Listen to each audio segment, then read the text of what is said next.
lesson, we're going to learn how to navigate to an airfield and land on it. There are 3 navigation modes that we'll be using: en route, return to base, and landing.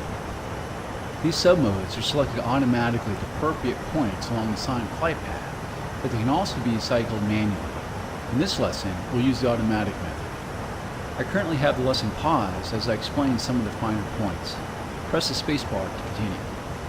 What we'll learn in this lesson is how to navigate to a waypoint using en route mode, switch to return mode automatically, and then switch to landing mode automatically. We're currently in en route mode, as indicated in the bottom left corner of the HUD. This mode allows us to fly from waypoint to waypoint in sequence automatically, as we did in the prior navigation lesson. However, in this lesson, we'll try manual selection. Our current waypoint is 0, our starting point, as indicated in the bottom right corner of the HUD, with a range of 0. Press left control and tilde to manually select waypoint 1.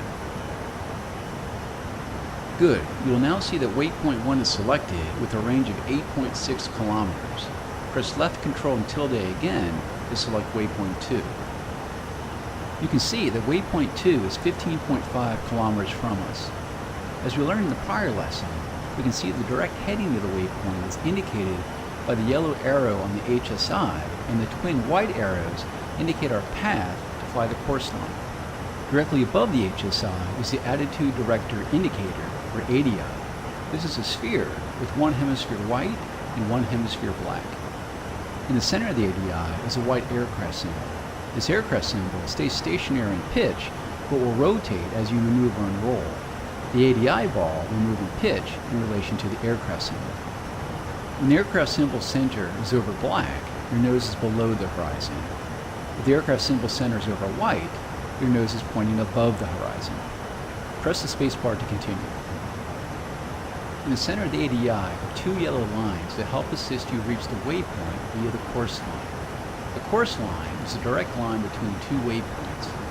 The vertical line indicates your required azimuth steering to reach and maintain the course line. When the yellow vertical line is centered on the ADI, you are flying on or to the course line. If the vertical line is off to either side, put your stick in that direction until the vertical line centers on the ADI and adjust your roll to keep it centered. The yellow horizontal line indicates your elevation course steering. When centered on the ADI, you are flying at or to the set course altitude for that waypoint.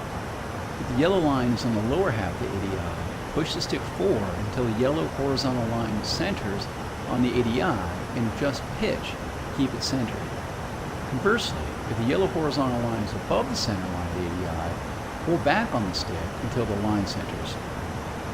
Along the top and left side of the ADI are your heading and elevation deviation scales. The more the lines are from center, the greater you are off the direct path to reach the waypoint. Let's practice this as we fly to waypoint 2. I won't pause the lesson when we press the spacebar.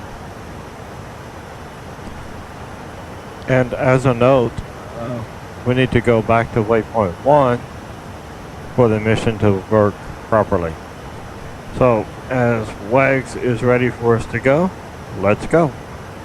We'll first need to intercept the course line between waypoints 1 and 2. Note that the ADI steering bars and the HUD navigation circle provide us the same information. Fly the aircraft to center the ADI steering bars by adjusting the pitch and roll to keep the bars centered on the ADI. Or, you can fly to keep the navigation circle on the HUD in the very center of the pitch and bank indicator. The choice is yours. Also remember that the assigned airspeed and altitude for the waypoint are indicated as smaller digits above your current airspeed and altitude. Fly to waypoint 2.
Nice job.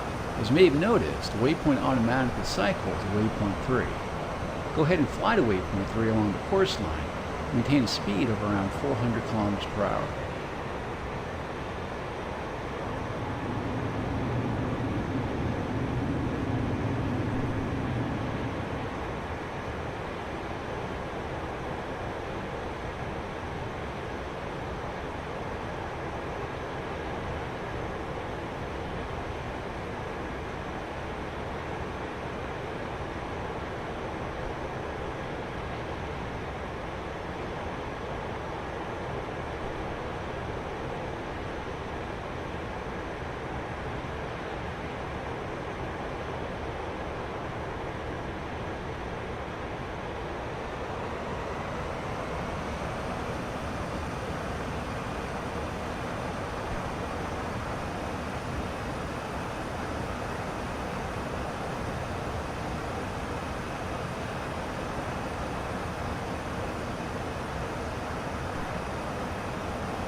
Now that you've reached the last en route waypoint, notice the return mode has automatically been selected as indicated as RTN in the lower left corner of the HUD.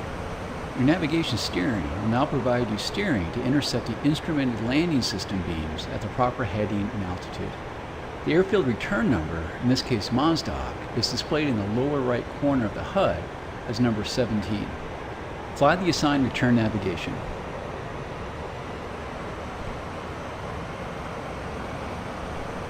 And as a note, I'm going to turn the nav lights on.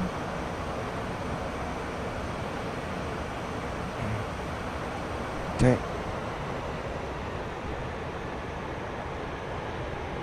We've now entered the ILS beams and have automatically switched to the landing mode as indicated by the LNDG indication in the bottom left corner of the HUD.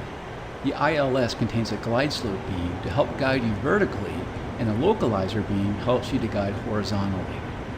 Below the landing indication is a K indication that lets you know that you have captured the ILS beams. The upside down L in the lower left side of the HUD indicates that you are on glide slope. If you have not already done so, reduce your airspeed to less than 400 kilometers per hour and lower your landing gear by pressing G. If you need to, deploy your air brakes by pressing B. Lower your landing flaps by pressing left shift and F. Press the spacebar to continue.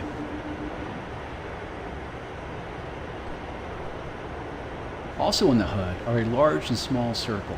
The large circle is your director circle. As in other modes, fly the aircraft to center the circle inside the pitch and roll indicator in the center of the HUD.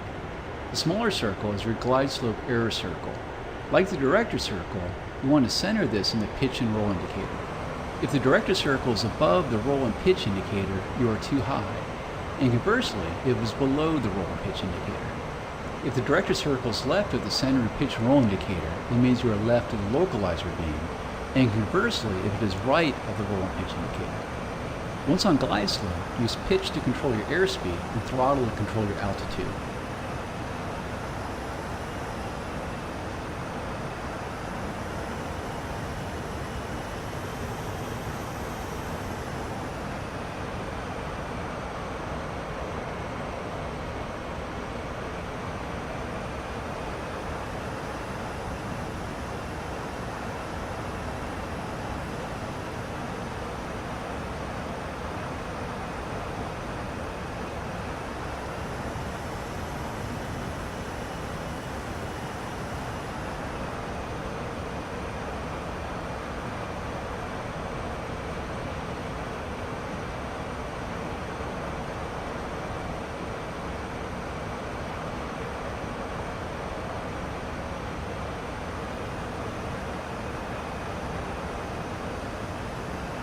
You've just passed the outer marker beacon, and your airspeed should be between 290 and 310 kilometers per hour and on glide slope.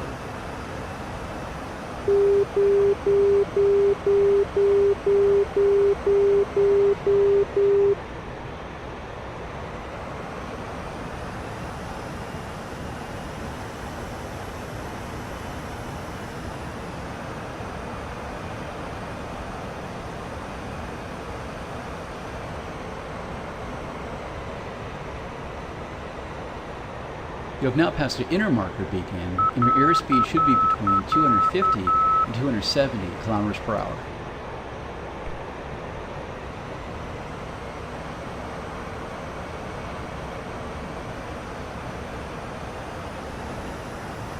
You just passed the runway threshold.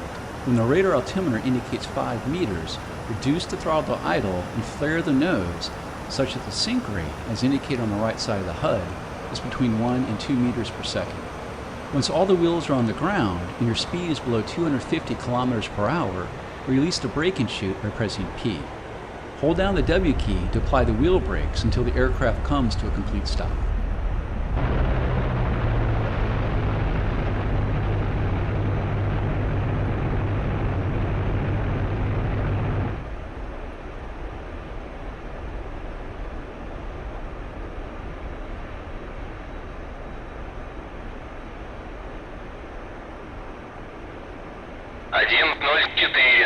Заруливайте на стоянку. Looks like you got her down in one piece. You can end the lesson now by pressing the escape key.